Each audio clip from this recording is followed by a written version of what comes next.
Oh, your mother thinks you look great with that new hairdo, Alex. Thanks, Sean. That makes me feel so good. Hello again. It's me, talking to you from my lovely dorm room, in my apartment, only I am alone, and I have straight hair today. It was a nice haircut. I got it yesterday. It was super cheap compared to the ones I've gotten in the past, and it's actually thoroughly relevant to the story I am about to tell.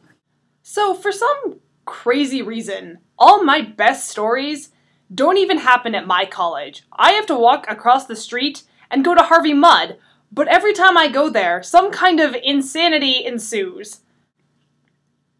So apparently, when I wear my hood up and I have my hair straight and tucked back from my face, I don't look like myself. And that's kind of weird because I have always thought I've had a very unique facial structure and I'm very hard to mistake for anybody else, let alone be forgotten. But as I learned today, this is absolutely not the case, and I could probably start masquerading as a vigilante superhero defeating darkness from the shadows of the alleyway due to my unique ability to camouflage myself when I hide my hair. Stop! Thief! So here's a little bit more backstory. My roommate Libby, who lives across from me, and I have 3 roommates. The other 2 are Tegan and Claire, who you will eventually meet as soon as I come up with ways to incorporate them into these videos that I make. Libby is dating a student at Harvey Mudd, and he's an engineering student, and he's a really nice guy, and we have a lot of the same taste in television and have an equally warped sense of humor, so I always kind of thought, okay, he and I are friends, and that's pretty cool, you know? I don't have a lot of guy friends because I go to a girls' school, but it's nice to know that there's kind of a guy around who I can talk to about The Walking Dead, and that's great. Well, apparently we aren't as close of friends as I thought we were, because he has no idea what I look like with my hair back and straight. So, here's what happened. I went to get some tutoring done for the computer science course I'm taking at Harvey Mudd, because I'm a crazy person and I'm majoring in computer engineering, because I'm a woman and I like to break trends, I don't know. But as I'm walking back from getting help, I see Libby's boyfriend approaching me from across the campus. So my hood is up because it's raining, and if I get my hair wet, it will go back to being curly and crazy, and I kind of enjoy having it brushable for a few days when I get it straightened. So my hood is up and I'm thinking, oh, maybe I'll be able to surprise him. If I just keep my hood up and act like I don't recognize him, everything's going to be fine, he's not going to see me coming, and then I'm going to smack him with my notes. And they're just paper, and so they're not going to hurt him, and he's going to be a little surprised and be like, oh, hey, I didn't see you there. Nice hair. Or something along these lines. Well, as it would turn out, he did not see me coming, and that went according to plan. But then after I went up to him and sort of leaped at him like a crazy person and said, oh, you recognized me. And it kind of looked something like this. Oh, I found you! The response I got from her boyfriend was this look of absolute blank non-recognition combined with this paranoia of who the hell is this girl in the red jacket leaping out at me from the bushes. His face was kind of a little something like this.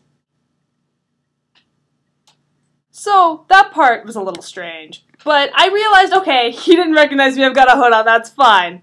So I pull my hood off dramatically, and I'm like, see, it's me. He didn't even turn back to look. He kind of just power walked away and didn't bother to check back and see if I was following him or stalking him.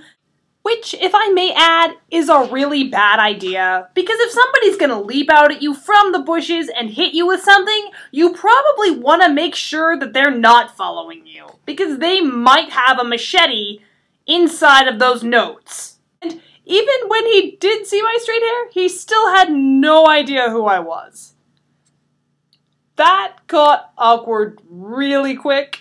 And you know, the worst part about this is the fact that there was this other guy standing about like 100 meters off, maybe more. I don't even know. He was pretty far away. But clearly he had heard my shout of like, "Hey, you!" Rah! Or whatever it was that had happened. And he was just kind of staring, like, what the hell was that? And so I walked away, and I haven't seen her boyfriend again yet. But I'm gonna see him tonight, so I'm gonna have to indicate that no, he doesn't have a crazy ginger stalker. He just has me, which in some ways is a lot worse, because if I am a stalker, I don't realize it.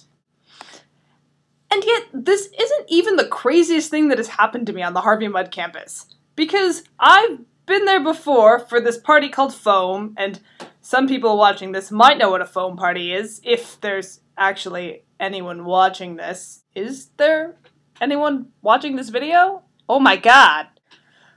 But since there's like 5 parts to that story, and I've already taken up about 7 or 8 minutes of your time, I would like to save that for another video that I intend to make in the future, but hopefully that keeps you coming back. So, if you want to hear more about my crazy adventures on Harvey Mudd, I will be telling that sometime soon, but not today, because I think there was enough insanity here to keep us all happy for the next 15 minutes until we all need another dose of crazy. I guess the moral of this story is, if you're ever going to try to sneak up on your friend's boyfriend, it's probably better to do it when you look like yourself, rather than when you're incognito.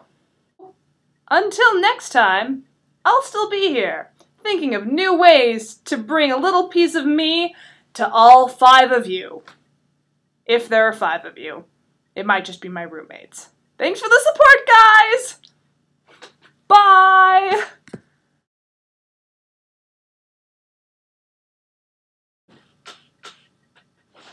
My precious, we won't see